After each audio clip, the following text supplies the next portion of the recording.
welcome back to another tip from Anahata's Offerings. Today I want to show you how to make something that I use very often.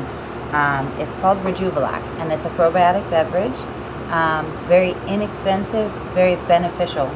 And the coolest thing about it is that not only can you just drink it on its own or have it mixed in other drinks, but you can blend it with cashews and make a raw sour cream.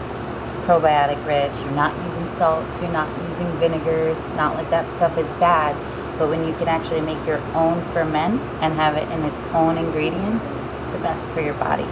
So to start, we're going to take this mason jar that's been sterilized. You always want to make sure it's very clean and sterile, and we're going to soak them.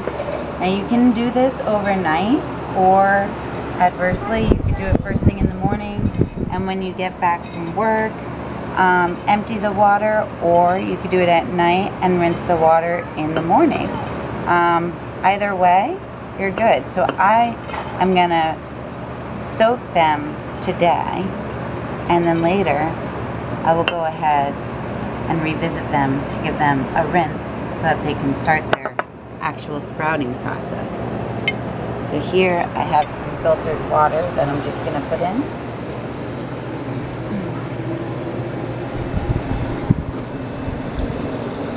The amounts aren't that important. I'm using 2 cups, but you can really use 1 cup. I'm making a very big batch, but if you used like 3/4 of a cup or 1.5 cups, it really doesn't matter. Also, soaking water, you just want to make sure that they're completely covered. And then I'm just going to put a little bit on it, loosely, and put it to the side. See you later. Okay, so now we're back, and we're going to take our soaked spelt berries, and we're going to put one of these tops on it, which is actually, if you can see it, it has holes in it, and it's a straining top. You can get these on Amazon. They're really amazing. There's actually like a pack that comes with 3 different sizes, and they're very beneficial for sprouting. So what I'm going to do is just release all of the water, and the sprout topper prevents all of the seeds from going through. And then I'm going to rinse it a couple of times.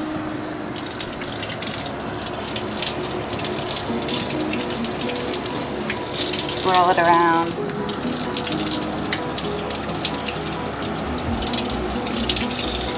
So any grains, nuts, seeds, they all release something called an enzyme inhibitor. And so when you soak it, you're actually releasing that.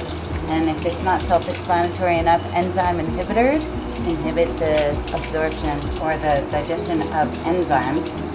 So makes things much more difficult on the body. So it's the first step, which is leading into the germination process, where we'll bring it back to life. And so this is what I'm going to do for the next couple of days. Maybe I'm in the tropics and it's very warm here, so maybe 2 days. If you're in a colder climate, it may take 3 days. But stay tuned, I'll keep you posted each time I go to rinse it. So I just do that, I let it go upside down, and I put it where it can let its water drip. So I have mine over a sink, and I'll revisit it tomorrow morning. See you then.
sprouted spelt berries and give them one last rinse.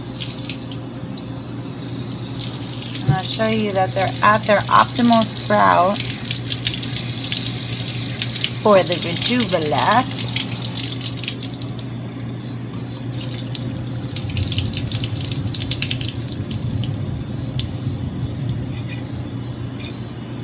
Get close up and see that they actually have a little bit of a tail, not too long, just right. So I'm gonna go ahead and throw them in the Vitamix, and I'm gonna put water in it so the ones that stuck to the side I can just clean off with that water, and then add just a little bit more. So this step is actually not mandatory, but I think it makes it better for men. Get my top, and we're just gonna give it a gentle pulse. About like 10 seconds, that's all you need.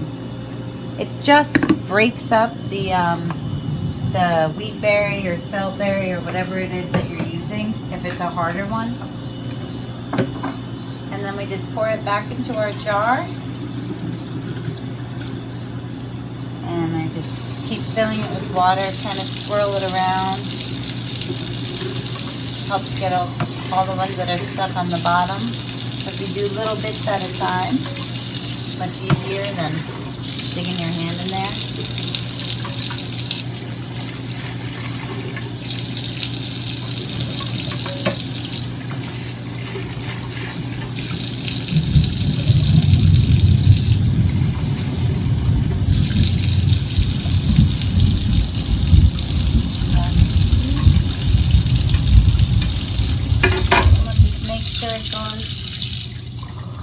Just to the top.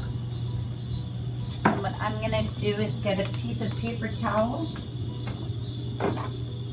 You can use cheesecloth or regular towel if you want, but I like just putting a piece of paper towel with this, the top that has holes in it. It gives it a little bit of air. And now I'm gonna put it in my back room where it's just dark, steady temperature, and leave this the first batch for 2 days, and I'll keep you posted on what to do with the second batch. So 2 days later, we're gonna take this, nice fermented and ready, and we're gonna strain it into a nice clean jug.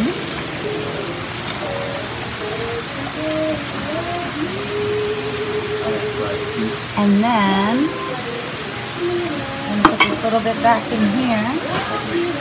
So we have 64 ounces, and we're gonna get another 64 ounces.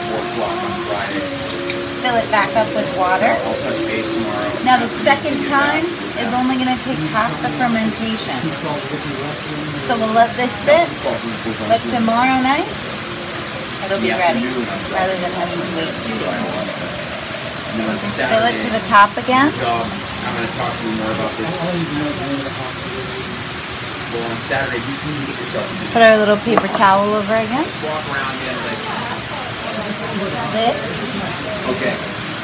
And back in its little cubby.